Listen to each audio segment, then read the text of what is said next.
Halo guys, kembali lagi di channel YouTube Rumah Drone, di channel yang akan membahas semua tentang drone. Ya, di video kali ini kita pengen bahas satu drone aja. Nah, yang di depan kita ini ada Mini 4 Pro. Kita pengen bahas 1 tahun penggunaan Mini 4 Pro. Ya, drone ini udah hadir di Indonesia sejak September tahun kemarin. Dan sekarang sudah di penghujung akhir tahun 2024. Kayaknya video ini juga tayangnya di 2025. Jadi drone ini bakalan kita bahas, kita kupas tuntas apa sih kendalanya, apa aja penyakitnya, dan apakah masih oke untuk di tahun-tahun berikutnya. Nah, simak video ini sampai habis. Jadi Mini 4 Pro ini itu hadir untuk menggantikan Mini 3 Pro. Habis Mini 3 Pro muncul sebenarnya bukan Mini 4 Pro sih, malah muncul downgrade-nya dari Mini 3 Pro, yaitu Mini 3 biasa. Baru muncul lagi Mini 4 Pro. Nah habis itu nggak tahu nih Mini 4 biasa ada apa nggak. Nah Mini 4 Pro ini selama 1 tahun kita pakai itu bener-bener kita langsung kasih solusi di awal nih agak luar biasa ya. Bukan luar biasa banget, agak luar biasa. Karena masih ada beberapa permasalahan lainnya. Nah kita mulai dari kamera dulu nih, mulai dari paling depan ya. Kameranya mungkin teman-teman udah pada tahu penyakitnya Mini 3 Pro. Di Mini 3 Pro 2 tahun lalu itu sering penyakit kameranya ngembun.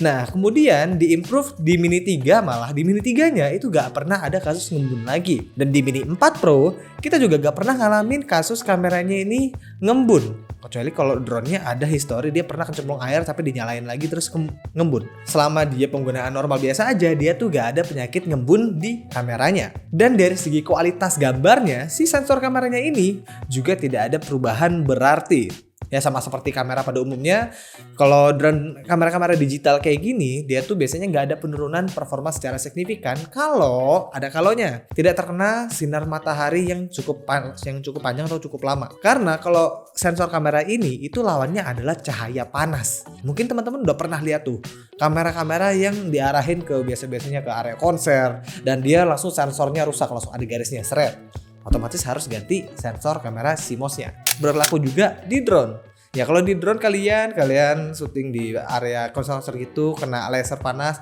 ada resiko bikin kayak gitu juga. Walaupun nggak sampai rusak, kadang bisa bikin hasil gambarnya tuh nggak jernih. Tapi kalau misalkan pemakaian normal, nggak bakalan ada kendala. Selanjutnya adalah jello, ya masih di seputar kamera. Hasil kamera yang jello atau yang bergetar gitu, itu bisa aja terjadi atau bisa juga tidak terjadi. Nah biasanya kalau jello atau hasil kamera yang bergetar itu ada beberapa faktor. Cuma kalau dari segi kameranya sendiri, segi gimbalnya itu gak bakalan ada masalah kalau gak pernah drone-nya itu kesentot atau nabrak atau pernah ada bekas den lah di area gimbalnya. Di area gimbalnya aman, gak pernah crash, pasti bakal aman-aman aja. Tapi kalau udah pernah bentur, dia ada risiko jello. Dan kemudian yang bikin jello juga ada bagian yang lain, yaitu bagian nih baling-balingnya. Jika baling-baling yang kita gunakan sudah terlalu tua dan tidak balance, akhirnya drone kita itu bergetar cuy. Dan ngefeknya bakalan di gimbal kamera yang berjello. Dan juga imbasnya bisa ke imunya yang tidak presisi atau sensor inertial measurement unitnya itu nggak presisi, terutama di gironya karena dia terlalu bergetar signifikan. Solusinya gimana sih buat mengetahui baling-baling ini aman apa enggak, balance apa enggak?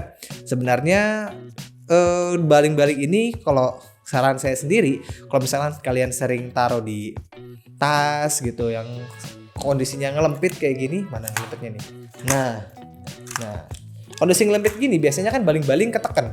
Saat baling-baling ketekan, pitch-nya atau sudut untuk lawan anginnya si baling-baling ini itu bisa berubah.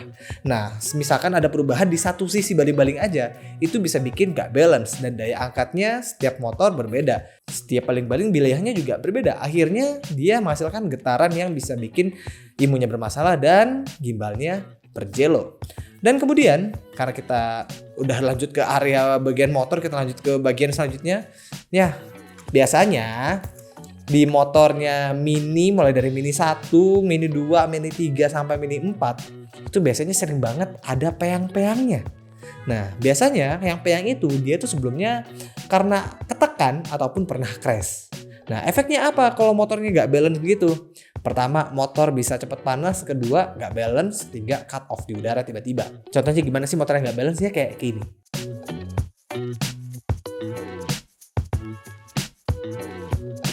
Dan kalau urusan perbodian lainnya, Ya sepertinya hanya tinggal di sensor kameranya aja. Sensor kamera, sensor tabraknya, sorry cuy. Sensor tabraknya biasanya kendalanya yang sering terjadi adalah dia tuh baret. Kalau baret hasilnya apa? Cahayanya ngebias. Cahayanya ngebias masuk ke sensor di dalam kameranya ini. Karena ngebias, dia mendeteksi adanya objek di depan. Jadinya dia selalu mendeteksi objek. Biasanya karena lensanya ini, dia tuh ada dennya, ada baret-baretnya gitu. Kalau ada baretnya, apalagi dia lensanya lensa wide, sangat sensitif. Tapi dia sebenarnya udah aman sih. Kalau gak keras-keras banget atau gak kena hentakan banget, dia gak bakal baret. Cuma kalau udah ada baretnya, dia tuh udah bakal ngebias dan bisa bikin sensornya gak bakal bekerja dengan baik. Baik itu di sensor depan ini yang belakang ataupun sensor vision yang bagian bawah. Kemudian ada lagi sensor infrarednya cuy. Nah infrared sensor ini itu benar-benar jarang banget masalah. Jarang banget masalah karena dia tuh basisnya dia hanya melempar cahaya dan ngirim balik. Dan kalau misalkan ini rusak, biasanya itu rusaknya karena crash yang benar-benar parah. Kalau penggunaan biasa, walaupun dia di sini banyak baret-baretnya sedikit, itu biasanya masih aman-aman aja. Dan di sini ada LED sensor, bukan LED sensor ya, ini LED auxiliary LED-nya, dia juga jarang banget masalah. Saran kita kalau misalkan LED ini dipakainya di mode otomatis aja. Jadi saat malam dia baru nyala, buat membantu saat dia proses landing, biar gak nubruk kayak gini.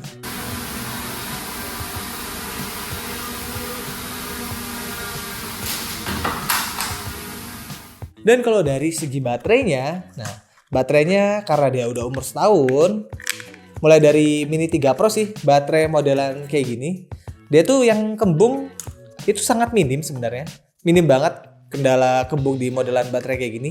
Dan baterainya ini cycle-nya bisa sampai 200 lebih. Kita pernah punya baterai ini cycle-nya sampai 270 dan masih oke aja dipakai, belum ada notif error sama sekali. Cuma notifnya ya cc-nya ketinggian.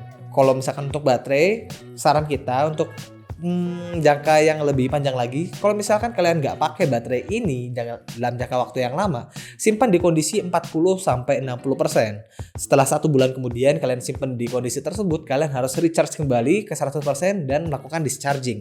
Dischargingnya seperti apa? Bisa kalian terbangin drone-nya, terbang hover aja di rumah, terbang rendah buat habisin baterai sampai setengah lagi, sampai di mode storage.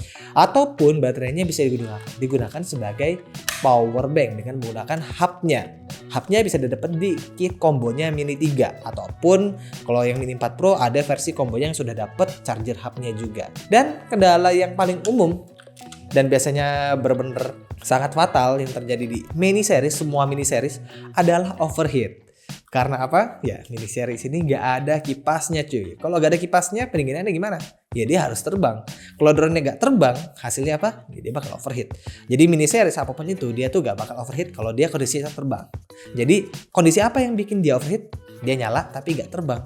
Yang bikin sinyal transmit receiver dan transmitnya bermasalah, baik itu di 2,4 ataupun di 5 GHz-nya.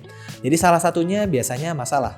Itu biasanya terjadi di drone-drone mini yang pakai Ocusing 2 sampai Ocusing 4. Itu sering banget masalah. Jadi buat teman-teman jangan sering-sering lah menggunakan fitur quick transfer atau terlalu lama nyala di bawah tanpa diterbangkan. Dan menurut kami, drone ini untuk dipakai di 3 tahun lagi ini masih oke banget. Karena ya seperti yang saya sebutkan tadi, penyakit-penyakitnya itu sebenarnya tidak ada kalau nggak crash, kalau dijaga dengan baik. Makanya itu drone ini masih sangat kita sarankan. Apalagi belum ada rumor tentang drone terbaru DJI. Soalnya ini juga kan baru keluar, baru umur setahun. Biasanya di tahun 2025 akhir nanti baru bakalan ada penerusnya si Mini 4 Pro ini. Tapi kalau lihat dari Mini 3 Pro dia 2 tahun lebih ya. Ya berarti bener di 2025 harusnya udah keluar baru. Ini keluar 2023 kan ya? Menurut kalian gimana? Mini 4 Pro ini masih oke apa enggak buat dipakai di awal tahun 2025 hingga 3 tahun berikutnya? Kalau misalkan kalian ada pertanyaan apapun tentang drone, langsung aja komentar di bawah. Kita bakal selalu bikin konten-konten menarik sesuai sama keinginan kalian. Salam satu langit, keep fly safe.